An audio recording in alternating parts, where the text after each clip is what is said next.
Hello everyone, welcome back to reiki healer channel. So ಇವತ್ತಿನ candle wax reading ಬಂದು ನಿಮ್ಮ person ಅವರ ಟುನೈಟ್ಸ್ feeling ಅಂತ ಅಂದರೆ ಅವರು ಈ ದಿನ ರಾತ್ರಿ ಏನು ಯೋಚನೆ ಮಾಡಬಹುದು, ನಿಮ್ಮ ಬಗ್ಗೆ ಏನಾದರೂ ಯೋಚನೆ ಮಾಡ್ತಾರಾ ಅಥವಾ ನಿಮ್ಮ ಬಗ್ಗೆ ಅವ್ರಿಗೇನು ಯೋಚನೆ ಇಲ್ವಾ? ಸೊ ಈ ರೀತಿಯಾಗಿ ಈ ಒಂದು ಕ್ಯಾಂಡಲ್ ವ್ಯಾಕ್ಸ್ ರೀಡಿಂಗಲ್ಲಿ ಇವತ್ತಿಗೆ ನೋಡೋಣ. ಆ್ಯಂಡ್ ಒಂದು ಇಂಪಾರ್ಟೆಂಟ್ ಅನೌನ್ಸ್ಮೆಂಟ್ ಬಂದು ಬರೋ ಸಂಡೇ ಒಂದು ಹೀಲಿಂಗ್ ಸೆಷನ್ ಇರುತ್ತೆ. ಅದು ಝೂಮ್ ಆ್ಯಪ್ನಲ್ಲಿ ಇರುತ್ತೆ.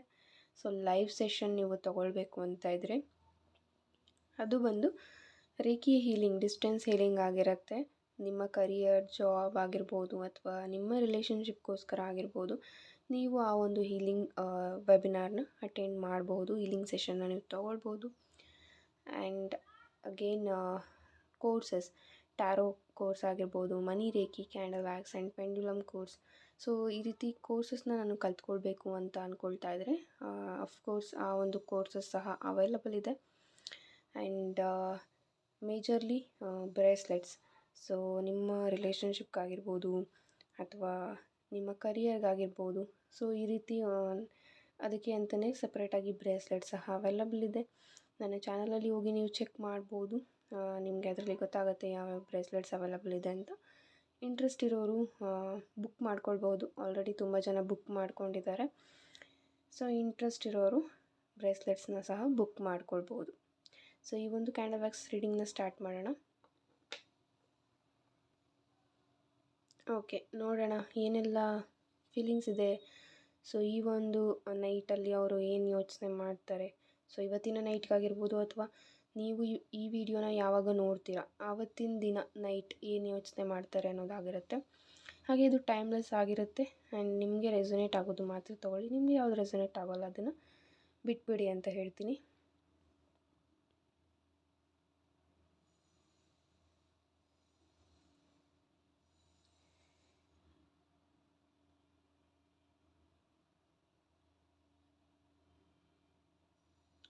ಸೊ ಇಲ್ಲಿ ನಿಮ್ಮ ಇಬ್ಬರ ಮಧ್ಯೆ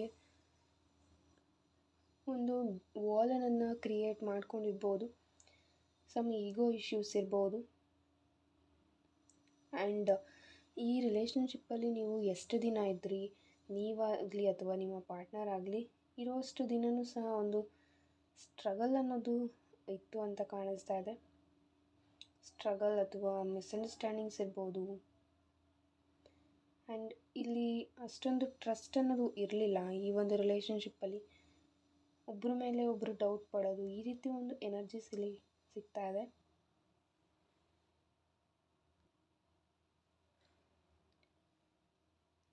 ನಿಮಗೆ ಅನಿಸಿರ್ಬೋದು ತುಂಬ ಸಲ ಈ ಒಂದು ರಿಲೇಷನ್ಶಿಪ್ಪಲ್ಲಿ ನಂಬಿಕೆನೇ ಇಲ್ವಲ್ಲ, ಏನು ಯೂಸು, ಇಲ್ಲಿ ನಾನು ವೆಯ್ಟ್ ಮಾಡಿದ್ರೂ ಸಹ ನನಗೆ ಯಾವುದೇ ವ್ಯಾಲ್ಯೂ ಅನ್ನೋದನ್ನ ಕೊಡಲಿಲ್ಲ ಅನ್ನೋ ಒಂದು ಫೀಲಿಂಗ್ಸ್ ನಿಮ್ಮನ್ನು ತುಂಬ ಕಾಡ್ತಾ ಇರ್ಬೋದು.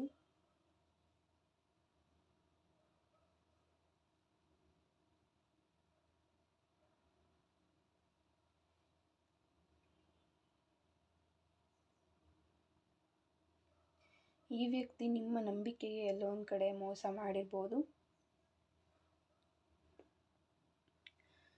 ಆ್ಯಂಡ್ ಈ ಒಂದು ಚೀಟಿಂಗ್ ಏನು ಮಾಡಿದರು, ಸೊ ಅವ್ರಿಗೆ ಒಂದು ಗಿಲ್ಟ್ ಅನ್ನೋದು ಕಾಡ್ತಾ ಇದೆ ಕರೆಂಟ್ಲಿ.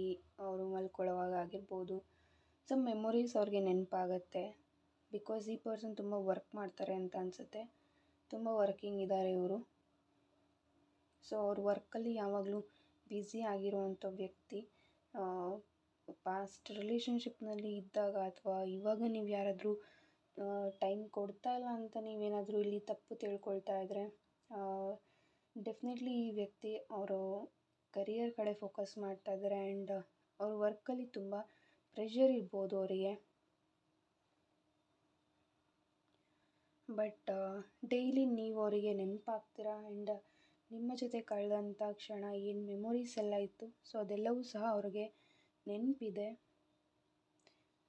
ಅದು ನೆನಪಾಗ್ತಾ ಆಗ್ತಾ ಕೆಲವೊಂದು ಬಾರಿ ಅವ್ರಿಗೆ ಕಣ್ಣೀರು ಬರ್ಬೋದು ಅಥವಾ ಅಳ್ಬೋದು. ಸೊ ಅವ್ರ ಫೀಲಿಂಗ್ಸ್ನ ಅವರು ಯಾರ ಹತ್ರನೂ ಹೇಳ್ಕೊಳ್ತಾ ಇಲ್ಲ. ಸೊ ಒಬ್ಬರೇ ಅವರ ನೋವನ್ನೆಲ್ಲ ಅನುಭವಿಸ್ತಾ ಇರ್ಬೋದು. ಆ್ಯಂಡ್ ನಿಮ್ಮ ಮೇಲೆ ಏನೇ ಪ್ರೀತಿ ಇದ್ದರೂ, ಎಷ್ಟೇ ಪ್ರೀತಿ ಇದ್ದರೂ ಅವರು ಅದನ್ನೆಲ್ಲ ಎಕ್ಸ್ಪ್ರೆಸ್ ಮಾಡ್ಕೊಳ್ಳೋ ಅಂಥ ಸಿಚುವೇಷನಲ್ಲಿ ಇಲ್ಲ. ಬಿಕಾಸ್ ಅವ್ರ ಕರಿಯರಲ್ಲಿ ತುಂಬ ಸ್ಟ್ರಗಲನ್ನು ನೋಡ್ತಾ ಇದ್ದಾರೆ. ಆ್ಯಂಡ್ ಕೆಲವೊಂದು ಬಾರಿ ನೀವೇನು ಅವ್ರ ಮೇಲೆ ನಂಬಿಕೆ ಇಟ್ಟಿದ್ರಿ, ಅದಕ್ಕೆ ಇಲ್ಲಿ ಅವರು ಅಷ್ಟೊಂದು ಗೌರವ ಕೊಟ್ಟಿಲ್ಲ. ಅದಕ್ಕೆ ಕೆಲವೊಂದು ಬಾರಿ ನಿಮ್ಮ ಹತ್ರ ಸುಳ್ಳು ಹೇಳಿರ್ಬೋದು. ಕೆಲವೊಂದು ವಿಷಯಗಳಲ್ಲಿ ಅವರು ನಿಮ್ಮ ಹತ್ರ ಮುಚ್ಚಿಟ್ಟಿರೋವಂಥ ಸತ್ಯ ನಿಮಗೆ ಗೊತ್ತಾದಾಗಲೂ ಸಹ ಅವ್ರ ಮೇಲೆ ನಿಮಗೆ ಪ್ರೀತಿ ಆಗಲಿ ಗೌರವ ಆಗಲಿ ಕಡಿಮೆ ಆಗಿಲ್ಲ. ಏನೋ ಒಂದು ತಪ್ಪು ಅಂತ ನೀವು ಫರ್ಗಿವ್ ಮಾಡಿದ್ದೀರ. ಬಟ್ ಆ ವ್ಯಕ್ತಿಗೆ ಆ ಗಿಲ್ಟ್ ಕಾಡ್ತಾ ಇರ್ಬೋದು, ನಾನು ಇಷ್ಟೆಲ್ಲ ಮಾಡಿದೆ, ನಾನು ಇಷ್ಟೆಲ್ಲ ಮಾತುಗಳನ್ನು ನನ್ನ ಪಾರ್ಟ್ನರಿಗೆ ಅಂದೆ. ಅವರಿಗೆ ಅನ್ನಿಸ್ತಾ ಇರ್ಬೋದು, ನನ್ನಂಥ ವ್ಯಕ್ತಿ ಇವರ ಲೈಫಿಗೆ ಅಷ್ಟೊಂದು ಸೆಟ್ ಆಗಲ್ವೇನೋ, ಅಥವಾ ನಾನು ಅವ್ರು ಅಂದ್ಕೊಂಡಿರೋವಂಥ ಲೈಫ್ ಅವರಿಗೆ ಕೊಡೋಕ್ಕಾಗಲ್ವೇನೋ ಅನ್ನೋ ಒಂದು ಥಾಟ್ಸಲ್ಲಿ ಅವರು ಡೈಲಿ ಒಂದು ಯೋಚನೆಗಳನ್ನು ಮಾಡ್ಕೊಳ್ತಾ ಮಲ್ಕೊತಾ ಇದ್ದಾರೆ. ಬಟ್ ಇಲ್ಲಿ ಪ್ರೀತಿ ಅಂತೂ ಇದೆ ಅಂತಲೇ ಹೇಳ್ಬೋದು. ಬಟ್ ಸಮ್ ಮಿಸ್ಅಂಡರ್ಸ್ಟ್ಯಾಂಡಿಂಗ್ಸ್ ಆ್ಯಂಡ್ ಏನೆಲ್ಲ ಅವ್ರ ಕಡೆಯಿಂದ ಸುಳ್ಳು ಹೇಳಿದರು ಅಥವಾ ಅವ್ರ ಕಡೆಯಿಂದ ನಿಮ್ಗೆ ಏನಂತ ಹೇಳಿದರು ಅದನ್ನು ಉಳಿಸ್ಕೊಳಕ್ಕಾಗಿಲ್ಲ. ಅದೆಲ್ಲವೂ ಸಹ ಅವ್ರಿಗೆ ತುಂಬ ಕಾಡುತ್ತೆ ಅಂತಲೇ ಹೇಳ್ಬೋದು.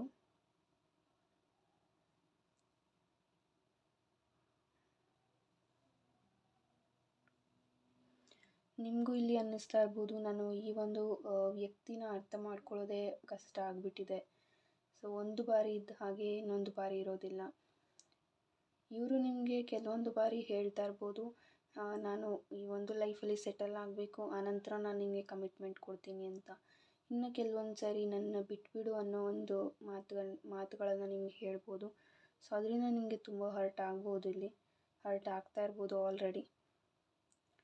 ಒಂದು ಸರಿ ವೆಯ್ಟ್ ಮಾಡು ಅಂತ ಹೇಳ್ತಾರೆ ನಿಮಗೆ, ಇನ್ನೊಂದು ಸಾರಿ ಬಿಟ್ಬಿಡು ಅಂತ ಹೇಳ್ತಾರೆ. ಸೊ ತುಂಬ ಕನ್ಫ್ಯೂಷನಲ್ಲಿ ನಿಮಗೂ ಸಹ ಯಾವುದೇ ಕಮಿಟ್ಮೆಂಟ್ನ ಅವರು ಕೊಡ್ತಾ ಇಲ್ಲ. ಸೊ ಈ ವ್ಯಕ್ತಿ ಕಡೆಯಿಂದ ನಿಮಗೆ ಮ್ಯಾರೇಜ್ ಕಮಿಟ್ಮೆಂಟ್ ಸಿಗೋದು ಅಷ್ಟಾಗಿ ಇಲ್ಲ ಅಂತಲೇ ಹೇಳ್ಬೋದು. ಬಿಕಾಸ್ ಇವರಿಗೆ ಇವ್ರ ಲೈಫಲ್ಲಿ ನಾನು ಏನಾಗ್ತೀನಿ ಅನ್ನೋದೇ ಅವ್ರಿಗೆ ಕ್ಲಾರಿಟಿ ಇಲ್ಲ. ಅವರು ಏನೇ ವರ್ಕ್ ಮಾಡಿದ್ರು, ಏನೇ ದುಡ್ಡನ್ನು ಸಂಪಾದನೆ ಮಾಡಿದ್ರು, ಅದೆಲ್ಲೂ ಸಹ ಅವ್ರಿಗೆ ಅವ್ರ ಕರಿಯರಲ್ಲಿ ಅವ್ರು ಏನು ಗ್ರೋತ್ ಆಗಬೇಕು ಅಂದ್ಕೊಂಡಿದ್ರು, ಯಾವ ರೀತಿ ಸೆಟಲ್ ಆಗಬೇಕು ಅಂತ ಅಂದ್ಕೊಂಡಿದ್ರು, ಅದ್ಯಾವುದನ್ನು ಅವ್ರು ಫುಲ್ಫಿಲ್ ಮಾಡ್ಕೊಳ್ಳೋದಕ್ಕಾಗ್ತಾ ಇಲ್ಲ. ಸೊ ಕರೆಂಟ್ಲಿ ತುಂಬ ಕನ್ಫ್ಯೂಷನ್ಸ್ನಲ್ಲಿ ಈ ವ್ಯಕ್ತಿ ಇದ್ದಾರೆ.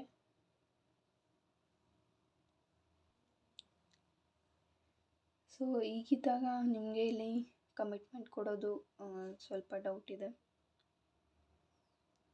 ಆ್ಯಂಡ್ ನಿಮ್ಮ ಬಗ್ಗೆ ಇವ್ರಿಗೆ ಏನೆಲ್ಲ ಮೆಮೊರೀಸ್ ಇತ್ತು ನಿಮ್ಮ ಜೊತೆಗೆ, ಯಾವೆಲ್ಲ ಮೆಮೊರೀಸ್ ಇವ್ರು ಕ್ರಿಯೇಟ್ ಮಾಡ್ಕೊಂಡಿದ್ರು, ಅವರು ಫೋನ್ ಗ್ಯಾಲರಿಯಲ್ಲಿ ಅದೆಲ್ಲವೂ ಸಹ ಸೇವ್ ಆಗಿರ್ಬೋದು. ನಿಮ್ಮ ಜೊತೆ ತೆಗೆದಿರೋ ಒಂದು ಫೋಟೋಸ್ ಆಗಿರ್ಬೋದು, ಅಥವಾ ನೀವು ಟ್ರಾವೆಲ್ ಮಾಡಿದರೆ ಅದರದ್ದು ಸ್ವಲ್ಪ ಮೆಮೊರೀಸ್ ಅವ್ರಿಗೆ ನೆನಪಾಗ್ತಾ ಇರುತ್ತೆ. ಸೊ ಅದನ್ನೆಲ್ಲ ಅವರು ನೋಡ್ತಾನು ನೈಟಲ್ಲಿ ಯೋಚನೆ ಮಾಡ್ತಾ ಇರ್ತಾರೆ ಅಂತ ಹೇಳ್ಬೋದು.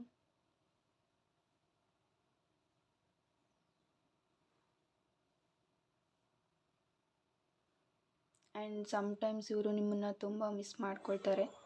ಕೆಲವೊಂದು ಬಾರಿ ನಿಮಗೆ ಅವರು ಕಾಲ್ ಮಾಡ್ಬೋದು, ಅವ್ರ ಫೀಲಿಂಗ್ಸ್ನ ಹೇಳ್ಕೊಳ್ಳೋಕ್ಕೆ ಅವರು ಕಾಲ್ ಮಾಡ್ಬೋದು. ಬಟ್ ಅದಾದ ನಂತರ ಅವರು ಏನೂ ಎಕ್ಸ್ಪ್ರೆಸ್ ಮಾಡ್ಕೊಳ್ದಲೇ ಏನೂ ಇಲ್ಲ ಅಂತಲೂ ನಿಮ್ಗೆ ಹೇಳ್ಬೋದು.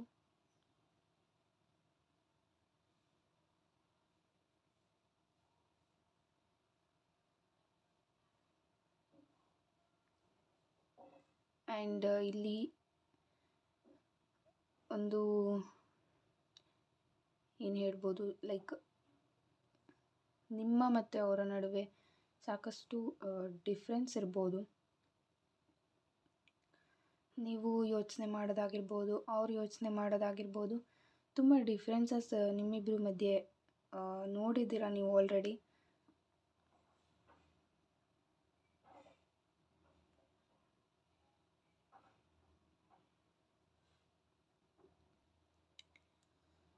ಆ್ಯಂಡ್ ಆಲ್ಸೋ ಇಲ್ಲಿ ಒಂದು ಮೆಸೇಜ್ ಬರ್ತಾ ಇದೆ, ನೀವು ಕೆಲವೊಂದು ಚೇಂಜಸನ್ನು ಮಾಡ್ಕೊಳ್ಬೇಕಾಗುತ್ತೆ. ನಿಮ್ಮ ಆ್ಯಟಿಟ್ಯೂಡಲ್ಲಿ ಕೆಲವೊಂದು ಬಿಹೇವಿಯರ್ ಅವ್ರಿಗೆ ಇಷ್ಟ ಆಗ್ದಲೇ ಇರ್ಬೋದು. ಇತ್ತೀಚೆಗೆ ನಿಮ್ಮ ವರ್ತನೆಯಿಂದ ಅವ್ರಿಗೆ ಕೆಲವೊಂದು ಇಷ್ಟ ಆಗ್ತಾಯಿಲ್ಲ.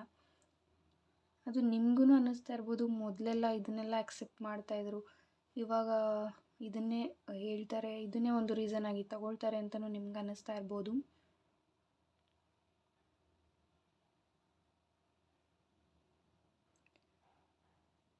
ಆ್ಯಂಡ್ ಆಲ್ಸೋ ಇಲ್ಲಿ ರೀಕನ್ಸಿಲಿಯೇಷನ್ಗೆ ಯಾರೆಲ್ಲ ವೆಯ್ಟ್ ಮಾಡ್ತಾ ಇದ್ದೀರಾ, ನಿಮಗಾಗಿ ರೀಕನ್ಸಿಲಿಯೇಷನ್ ಅಂತ ಬರ್ತಾ ಇದೆ. ರೀಕನ್ಸಿಲೇಷನ್ ಆಗುತ್ತೆ, ಬಟ್ ಅವ್ರ ಕಡೆಯಿಂದ ಮ್ಯಾರೇಜ್ ಕಮಿಟ್ಮೆಂಟ್ ಕರೆಂಟ್ಲಿ ನಿಮಗೆ ಸಿಗೋದಿಲ್ಲ.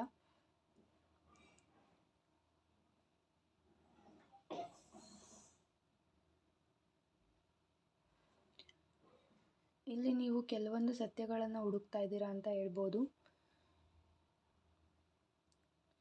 ಸೊ ಸ್ಪಿರಿಚುವಲ್ ಗ್ರೋತ್ ಕಡೆಗೆ ನೀವು ಫೋಕಸ್ ಮಾಡ್ಬೋದು.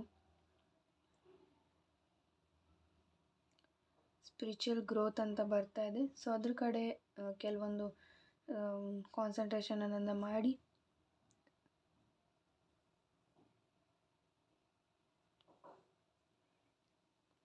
ಆ್ಯಂಡ್ ನೀವು ಇಲ್ಲಿ ಕೆಲವೊಬ್ಬರಿಗೆ ಬರ್ತಾ ಇರೋವಂಥ ಮೆಸೇಜ್, ಕೆಲವೊಬ್ಬರು ಮೀಟ್ ಆಗಬೇಕು ಅಂತ ಅಂದ್ಕೊಳ್ತೀರಾ, ಬಟ್ ಅದು ಆಗ್ತಾನೇ ಇಲ್ಲ. ಅದರಿಂದ ನಿಮಗೆ ಡಿಸಪಾಯಿಂಟ್ಮೆಂಟ್ ಆಗ್ತಾ ಇರ್ಬೋದು. ಮೀಟ್ ಆಗಬೇಕು ಅಂತ ಒಂದು ಪ್ಲ್ಯಾನ್ ಮಾಡ್ತೀರಾ, ಅಥವಾ ನೀವೇ ಬೇರೆ ಕಡೆ ಎಲ್ಲೋ ಟ್ರಾವೆಲ್ ಮಾಡಬೇಕು, ನೀವೇ ಒಬ್ಬರೇ ಟ್ರಾವೆಲ್ ಮಾಡಬೇಕು ಅಂತ ಅಂದ್ಕೊಂಡ್ರು ಅದರಲ್ಲಿ ನಿಮಗೆ ಡಿಸಪಾಯಿಂಟ್ಮೆಂಟ್ ಅನ್ನೋದು ಸಿಗ್ತಾ ಇರ್ಬೋದು. ಸೊ ನೀವು ಮೀಟ್ ಆಗಬೇಕು ಅಂದ್ಕೊಂಡ್ರೂ ಡಿಸಪಾಯಿಂಟ್ ಆಗುತ್ತೆ, ಅಥವಾ ನೀವು ಸೋಲೋ ಟ್ರಿಪ್ ಹೋಗಬೇಕು ಅಥವಾ ಸಮಥಿಂಗ್ ನೀವು ವೆಕೇಷನ್ಗೆ ಪ್ಲ್ಯಾನ್ ಮಾಡಿದಾಗೆಲ್ಲ ಇಲ್ಲಿ ಅದು ಕ್ಯಾನ್ಸಲ್ ಆಗ್ತಾನೆ ಬರ್ತಾ ಇರ್ಬೋದು. ಸೊ ಆ ಒಂದು ಡಿಸಪಾಯಿಂಟ್ಮೆಂಟ್ ನಿಮಗೆ ಇದ್ದೇ ಇದೆ.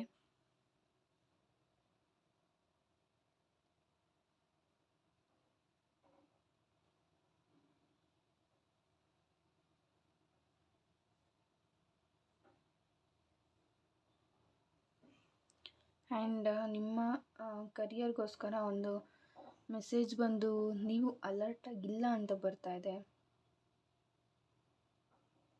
ನಿಮಗೆ ಯಾವ ಆಪರ್ಚುನಿಟೀಸ್ ಸಿಗ್ತಾ ಇದೆ ಅದ್ರ ಬಗ್ಗೆ ನಿಮಗೆ ಅಲರ್ಟಾಗಿರೋಕ್ಕಾಗ್ತಾ ಇಲ್ಲ. ಅದನ್ನು ಹೇಗೆ ಯೂಸ್ ಮಾಡ್ಕೊಳ್ಬೇಕು ನಿಮಗೆ ಗೊತ್ತಾಗ್ತಾ ಇಲ್ಲ. ಸೊ ಸ್ವಲ್ಪ ಕಾಷಿಯಸ್ ಆಗಿ ಇರಬೇಕಾಗತ್ತೆ ಈ ಒಂದು ಟೈಮಲ್ಲಿ. ಸೊ ಇದಾಗಿತ್ತು ಇವತ್ತಿನ ಕ್ಯಾಂಡಲ್ ವ್ಯಾಕ್ಸ್ ರೀಡಿಂಗ್. ಹೋಪ್ ನಿಮಗೆ ರೆಸೊನೇಟ್ ಆಗಿದೆ ಅಂತ ಅಂದ್ಕೊಳ್ತೀನಿ. ಪರ್ಸ್ನಲ್ ಕನ್ಸಲ್ಟೇಷನ್ ಬೇಕಾದರೆ ಡಿಸ್ಕ್ರಿಪ್ಷನಲ್ಲಿ ವಾಟ್ಸಪ್ ನಂಬರ್ ಇರುತ್ತೆ, ಅದಕ್ಕೆ ನೀವು ವಾಟ್ಸಪ್ ಮೆಸೇಜನ್ನು ಮಾಡ್ಬೋದು. ಆ್ಯಂಡ್ ಹಾಗೆ ಬ್ರೇಸ್ಲೆಟ್ಸ್ ಯಾರೆಲ್ಲ ಪರ್ಚೇಸ್ ಮಾಡಬೇಕು ಅಂದ್ಕೊಳ್ತಾ ಇದ್ದೀರಾ ಬುಕ್ ಮಾಡ್ಕೊಳ್ಬೋದು. ಸೊ ಅದಕ್ಕೂ ಸಹ ವಾಟ್ಸಪ್ ಮೆಸೇಜನ್ನು ನೀವು ಮಾಡ್ಬೋದು. Thank you so much and God bless you all.